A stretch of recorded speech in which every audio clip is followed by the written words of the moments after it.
We're back with another stadium review. This time from Los Angeles. We went to SoFi Stadium yesterday and saw the Seahawks play the Rams. I don't want to talk about it. we lost. We lost, and this is our first road game that we've attended that we have lost. And it was frustrating because most of our team played very well. Quarterback threw 4 interceptions. And frustrating. Anyway. Yeah, frustrating. But this is about the stadium. Yeah. So we have 5 different categories we rate stadiums on, and we each rate them on a scale of 1 to 10. So, wanna... Sure. So, first category is architecture and design of the stadium. Let's see.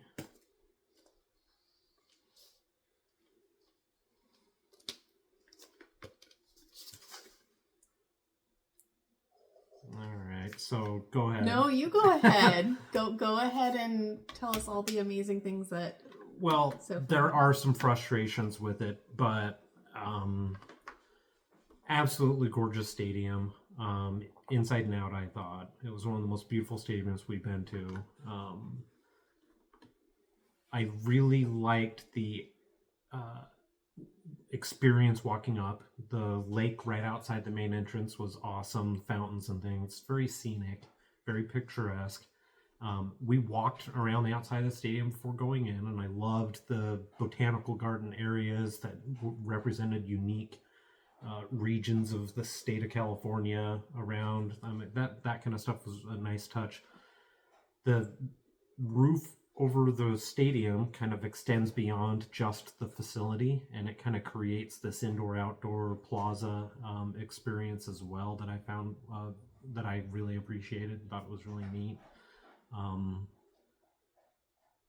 Really top end finishes and things like that are just beautiful, beautiful stadium. I really like walking around the inside of the stadium as well, just all the light coming through.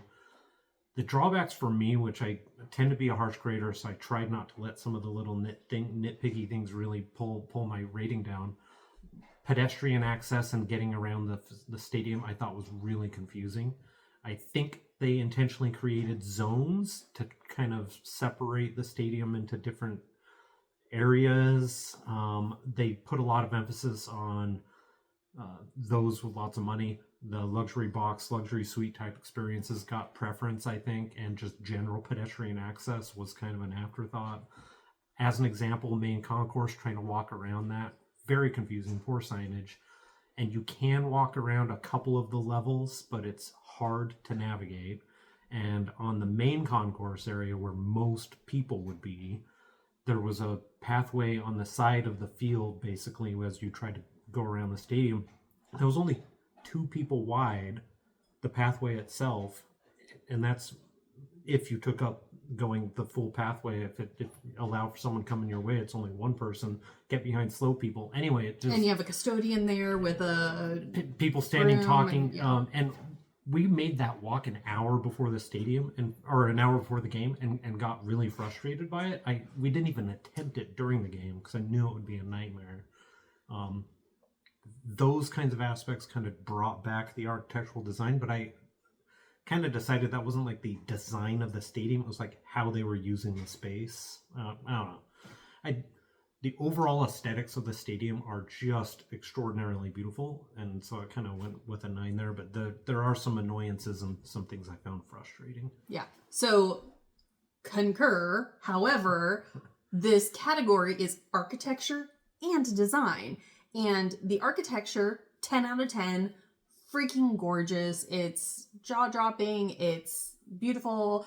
There's like literal trees inside the like plaza area. Like it was very, very aesthetically pleasing. Yeah. However, the actual design and like usability from like a patron standpoint was terrible. It was difficult to navigate. Signage was terrible. The levels did not correspond with the seat section. So like level 6 is like where the 400s are, which made it confusing. That I'd agree. And you didn't know what level you were on because there was like no sign. Yeah. And after you've walked 2 or 3, it's easy. There was not confused. as much frequency of like restrooms and food choices and like things around the stadium. It was all like very just clustered on the end zones. It did very much seem like it catered to like different suites and terrace levels and bougie things. And like, so us plebeians that ended up with, you know, a general admission ticket kind of thing, like kind of I felt like the short end of the stick on the experience. You know, the 360 degree, screen is awesome. It was far superior than the one at Mercedes-Benz, which we had complaints about. This one was cool because you could see the screen from the inside. If you're like in the lower seats and you're looking up, you can see the inside of the screen. And then there's also the outside of the screen. It's like a donut. Whereas like Mercedes-Benz was just like a circle where you could only see the inside. This, like, I don't know how to describe it. Anyway, great visibility. And like they they broke that screen into sections for statistics and fantasy and that's kind of points production and stuff. highlights and things. That's production, so I'm not trying to get into like the gritty of that, but like the design of that screen was really nice. I just cannot get over how difficult it was to navigate the facility and the lack of like good amenities, considering it is this nice new really expensive stadium.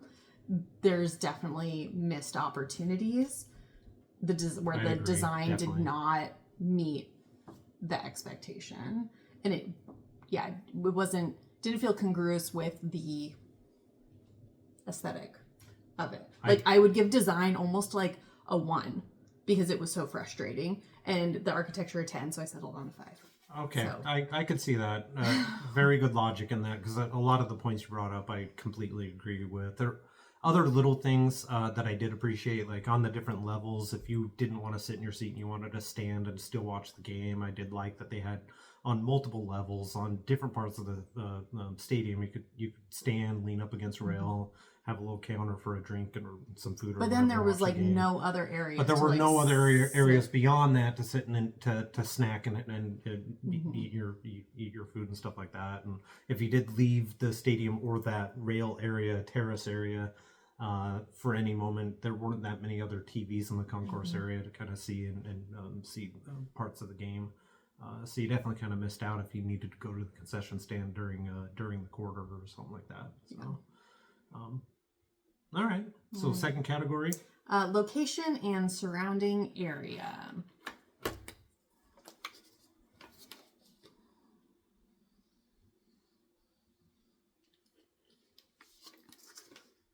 Ooh, you're harsher than I am.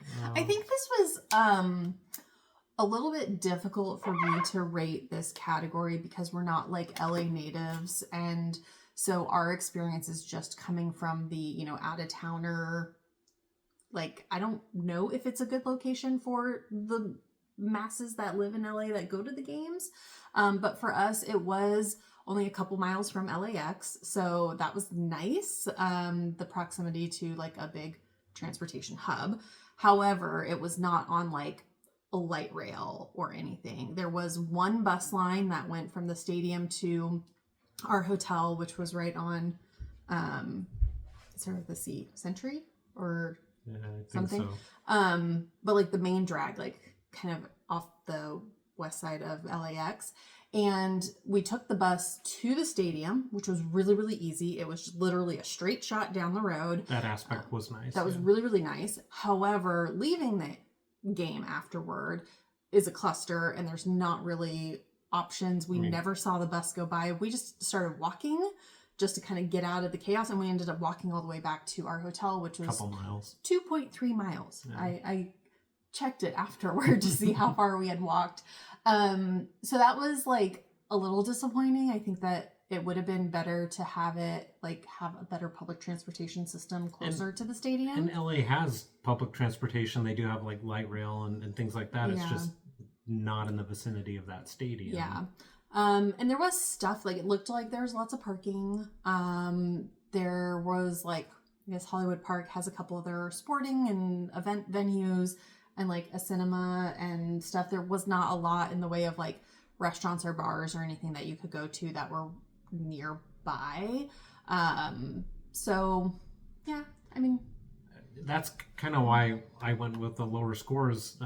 We, especially walking back, got to see more of the surrounding area from the stadium that we have in other cities, and I felt like walking 2 miles through Inglewood back towards the airport, that's not the best route, I guess, but even going around the stadium, it didn't appear to me that there were places to hang out, other food options, and we tried to find some restaurants before we left the stadium just to kind of hunker down and have dinner, and there were like one or two that kind of caught our interest a little bit, but only having like one or two options outside a stadium outside that the stadium, has tens of thousands of people in it, it's going to be just chaos. Like even some of the like fast casual kind of places on like the first mile of the walk were all pretty busy. Like you look in and you see people in jerseys and stuff, like clearly like people are stopping. There are options. Stuff. They just didn't appear to be that.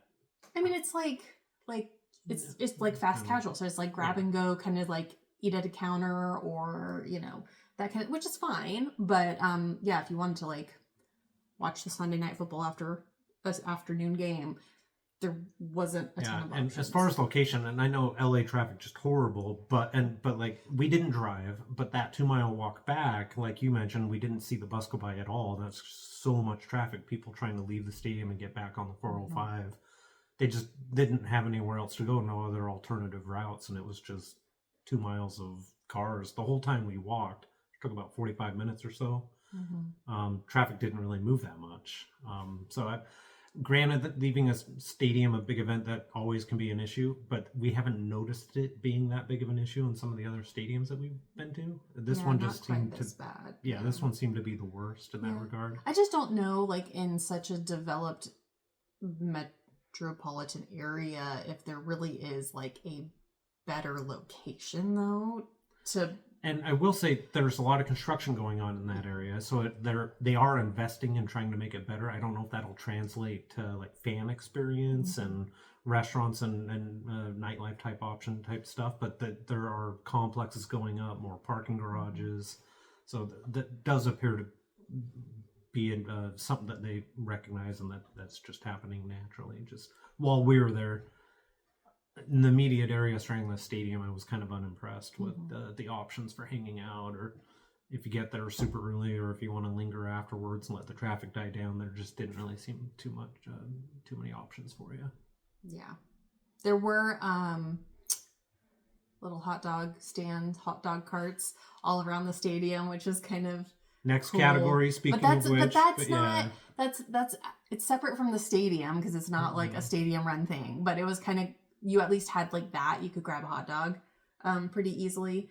And like people selling drinks out of coolers and stuff. So, I mean, that kind of not replaces the need for like food and drink options, but it's an alternative, I guess, if that's your thing. On a nice day, I mean, it's not the end of the world to sit out with your Modelo and your hot dog. Okay, category 3 is food.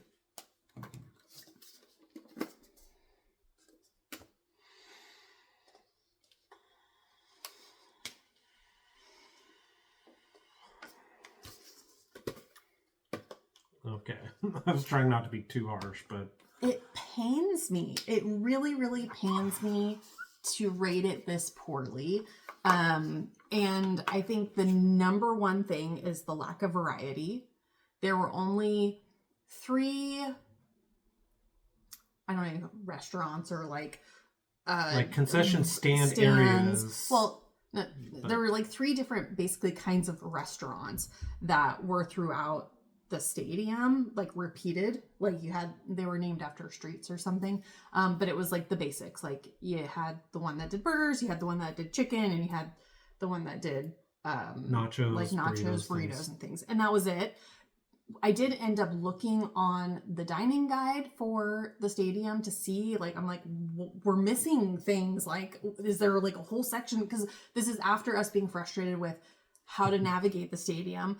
I'm like, I feel like I'm missing, like, there's got to be like a section of like more unique or like upscale or like, you know, different stuff.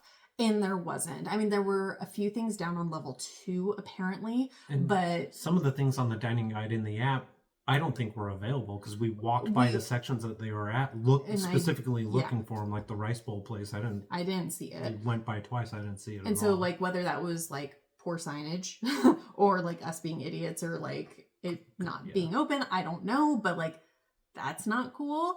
There wasn't a lot of unique, even like the one that was kind of like Mexican that had like burritos and nachos. There wasn't anything that was unique or like exciting to me. We didn't order anything from there, but seeing what people had purchased from there, the guy sitting next to us had the burrito, decent sized burrito, but he was commenting on how greasy and messy it was and hard to eat. So we didn't get to taste it, but seeing how it was comprised. And I got chicken tenders, which is kind of like my benchmark for like kind of stadium food. And the chicken tenders themselves were very small. They were very, very skinny little chicken tenders, and then like a big pile of fries. And it was like, I got that and a drink, and it was like $27. And the chicken fingers had lots of breading, and they seemed to be overcooked. So they were like briquettes. It was, it was not, they weren't very good.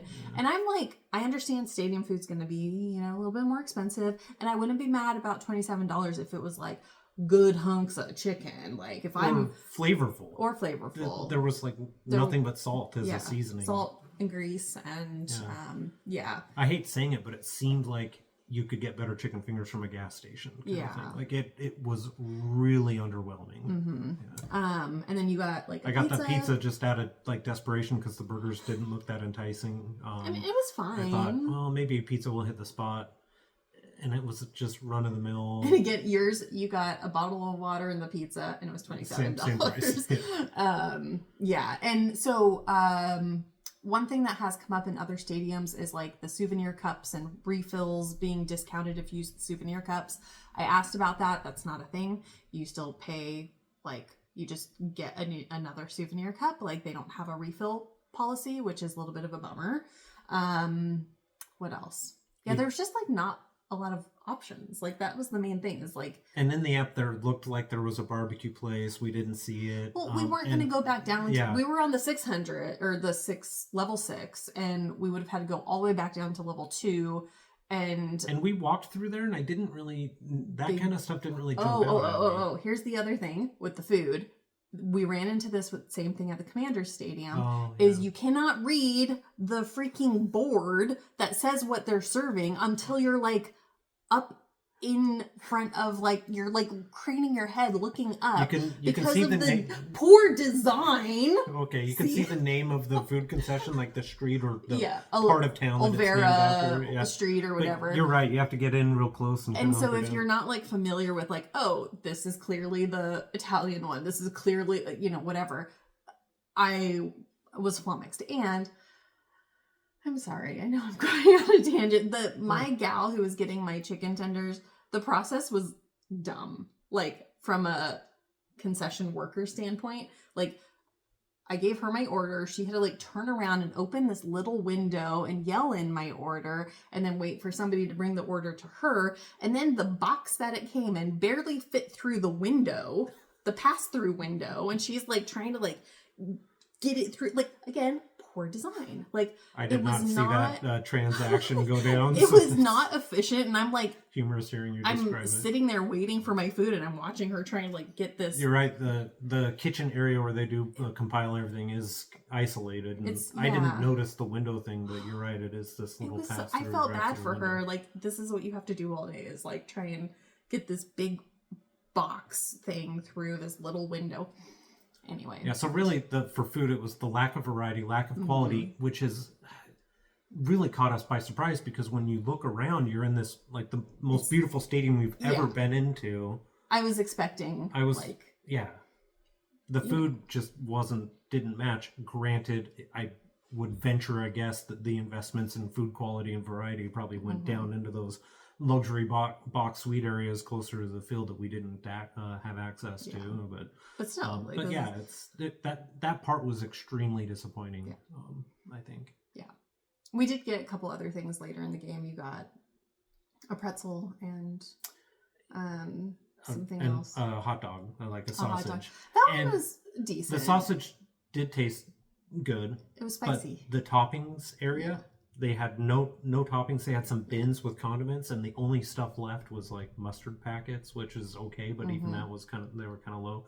Yeah. Pretzel didn't come with anything. It was literally just the pretzel. So you didn't get cheese, you didn't get the side of cheese or anything like that. So it was just very, very basic stadium food without any flavor profile that I would notice or appreciate, and the lack of variety. It was if it had been like a few dollars cheaper, I wouldn't have been so mad about it. But it's like the lack of variety with the poor quality with and the high price. I'm like, you know what? What's that triangle? You can have like speed, quality, or whatever. Cost, schedule, performance, stuff like that. Yeah. No, it sucked. Sorry, not sorry. All right. So fourth category, fan base and energy. Overall kind of game day atmosphere type of the fan base and energy stuff. So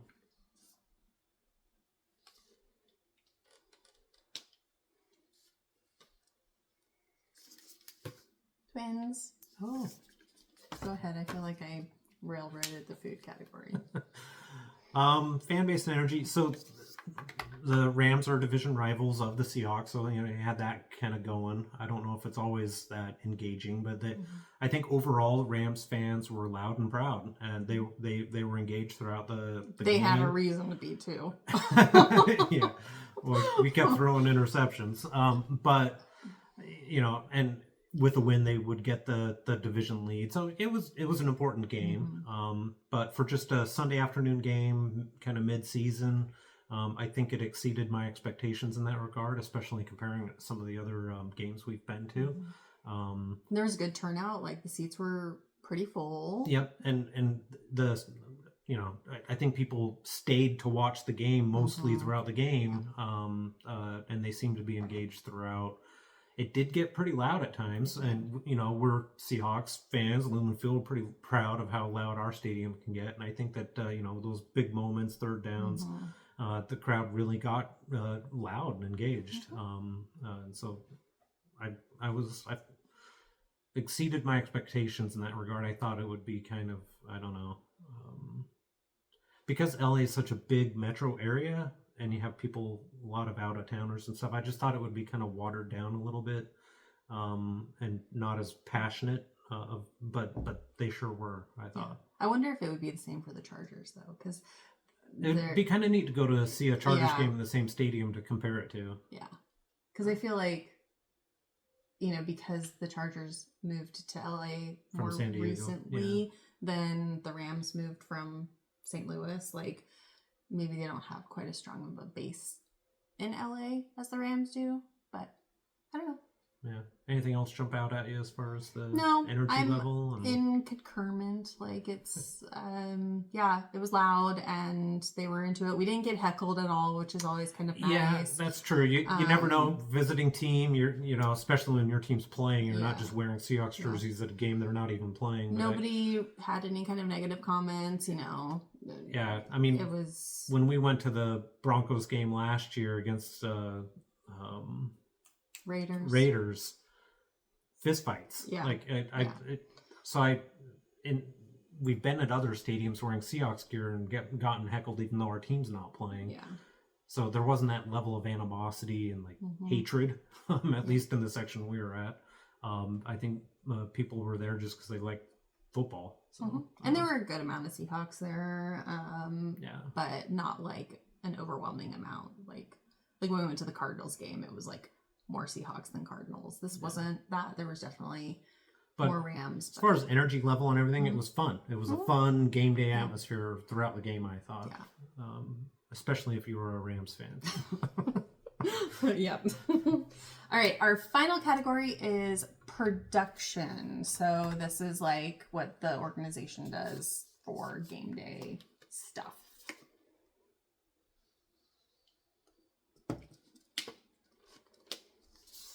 Oh, Twinning. copycat. Okay. I think all of the stuff that they did in game was pretty good. Especially the stuff on the board and like the cameras showing the crowd, and there was a dancing guy that was kind of funny. The stuff that they did pregame, like pregame show is, it was fine. It wasn't anything spectacular. The halftime show was some music artist that I do not know, Warren G, I guess.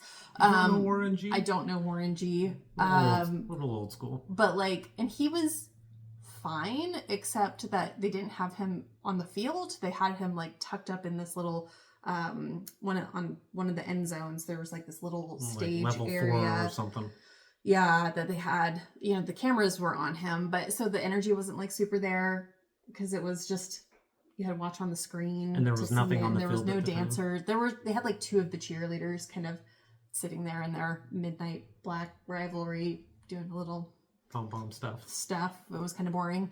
The big drawback for me was that there was no pre-game festivities outside of the stadium or like pre-opening the stadium. Like every single game we have been to has had something to help entertain people before the gates open, and they didn't have anything. And they did have in beyond the stadium, and there was this other facility, the roof overhangs, the American Airlines Plaza or something. They had an attempt, but that was after you give your tickets and enter the stadium, and they had like a face painting, a little kid thing to run through. It was small. It was small, not well attended, and didn't seem that fun and exciting. And it was just kind of. They did have the reaction test thing that you could do, which was kind of fun. And they had like a kids area that had like a couple things, and then the mascot was there. Did we ever see the mascot in the middle of the game? Yeah. I don't remember. I didn't see him working the crowd and stuff. They just kind of showed him on the screen. And they didn't do the like tossing t-shirts out to like the fans or like... And there wasn't a theme really. It was a rivalry game, so they were wearing their midnight black new rivalry jerseys, but there wasn't like, I kind of thought maybe it would be a veteran game, but it wasn't, because it's close to Veterans Day. Yeah, but it wasn't, so they must have done that the week before. But yeah, like where the artist Warren G played at halftime, the little stage, that was like the only stage that would feature music. They had a mariachi band type thing, which was kind of nice because a little homage to the local community type thing. But yeah, the engagement opportunities with the fans, there didn't really seem to be much. And it was a little disappointing not having a fan zone to hang out. There was tailgating out in the parking lot. We didn't go and walk through there, but there's an option where if you drive the stadium and you want to tailgating scene appeared to be pretty strong from afar. But we were talking about kind of like the fan experience type thing when you get to a stadium early. Not there. Yeah. You go into the stadium, you can't walk around because you get lost. Signage is terrible, and it's all segregated and zoned out.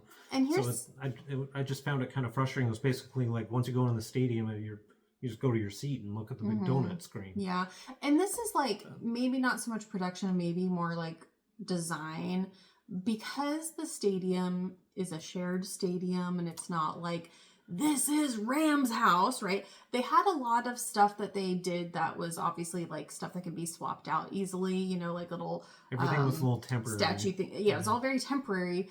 But like beyond that, I kind of expected there to be like some personality to the stadium, even if it's just like LA personality, not necessarily team based. Like I think about like going to Mercedes-Benz in Atlanta, there was so much personality. There was all of these break dancers, like graffiti, like the art, and like you felt like you got a real sense of Atlanta and like what the town stood for. This was not, and maybe that's the point, is that it's very like Hollywood and all about the aesthetics and like the suave design and Slick like and that's modern. it. But you wouldn't know if someone put a blindfold on you and you weren't familiar with SoFi and you just kind of got dropped in there and you walked around. You wouldn't know you what city you're in. I will say, from where we were sitting, we were in section 513. Front row of the upper deck. If you looked just, what direction was that? North? West. Northwest? Northwest. Out the end zone, you could just barely see the Hollywood sign. Just barely, which was kind of fun. But, which to me was kind of back to the architecture and design aspect of just I liked the ocean breeze coming through that upper area and open. Felt like an indoor stadium, but also kind of felt like an outdoor stadium, that kind of stuff. It's not fully enclosed. It's just as far as the production, because the stadium is on the generic side, used by another organization, and things are just kind of temporarily dropped in. I expected the organization, the Rams like franchise, to be more engaging of kind of like, this is who we are. I even think it was mediocre. Yeah, like, I mean the graphics were really good on the screen, but anything beyond that wasn't. Like, I even think about like when they got touchdowns and like extra points, they had like runners with the flags across the field, but they would only go across the end zone, not like across like the whole field. And like the flags weren't very big. Like you had to kind of be paying attention to see them, you know? And like, I think this is probably an unfair comparison, but like when we went to Empower Field, they had like a literal horse like running across the field. Like it, you know, I know that they can't have probably a real ram running across the field, but that'd like, be neat. But something, I don't know, just to zhuzh it up a little bit. And it, you know, t-shirt tosses and things like that can be kind of lame and corny, but they they're can also be fun. Yeah, so and people get really excited about like free stuff. They did have the shuffle game. That's a big one for you. But it was a Disney shuffle game. It was like Disney sponsored, and so it was Mickey ears, and it wasn't like a football helmet. So anyway, all in all, I thought it was a great experience. Other than we lost the game. I don't know. It's such a beautiful stadium. From the outside, it's gorgeous. And even on the inside, I thought it was frustrating. And I can't get over that frustration. Of trying to navigate, not knowing how to get from point A to B. And I'm sure it's easier if it's like your home stadium and you go all the time and you've got your rhythm down and you don't care about exploring the whole stadium, but one of the reasons we're doing this is because we like exploring stadiums and like walking all the way around and like trying different foods and like seeing the different things that they do, and we weren't really able to have that kind of experience with this stadium. So this is the end of our 2025 football season travels. And even though this is our 9th video, this is now the 10th stadium we've been to, because we have not done a Lumen Field stadium, but stadium video review. Saving it for the end. We're saving that for the end after we've tasted everything. Then we'll try and give our unbiased opinion about Lumen Field. But that means we're a third of the way done in 2 years. It's been fun. Yeah, 2 years, and to get through a third of the NFL stadiums. We didn't really have a specific number per year in mind, but we've had a really good start. And it'll be interesting to see. You should see her spreadsheet when the NFL schedule gets released in April timeframe. She just loves doing the data entry plugin and kind of seeing what we can maximize as far as the geographic region and things like that. Earlier this year, that Southeast trip, it was really great to 10 or 12 days, see 3 games, little mini road trip. Hopefully we do something like that next year. Yeah, I'm kind of hoping for like a Northeast. Like in October, being able to hit a few and do like a Northeast road trip. I'd like to do Midwest as well. Just I've got some family in the Ohio area. I feel like Ohio is not Midwest though. Ohio is Northeast. No, it's ish. I mean, it's not like. I think of it as Midwest, but you're right. But isn't it Eastern time zone? To be continued. Anyway, yes, it's been fun. We're excited. We're happy with our progress. And yeah. Wait for the next schedule to be released for next season and go from there. It's going to take forever. I think you love the travel planning aspect almost as much as the travel itself sometimes. I do. And it's a little bit of a game for me because we do like travel rewards and credit card point hacking. And so like all of this is, all of our airfare is covered by points, rental cars covered by points, hotels are all covered by points. So trying to extend our points as far as they can go so that the only thing we're really paying for is like our NFL tickets and like whatever we're doing while we're there. Yeah, it's a fun little hobby for me. So now I have to wait until like May. Oh. But that's okay. Well, thanks for watching. That was SoFi. Yeah. Bye.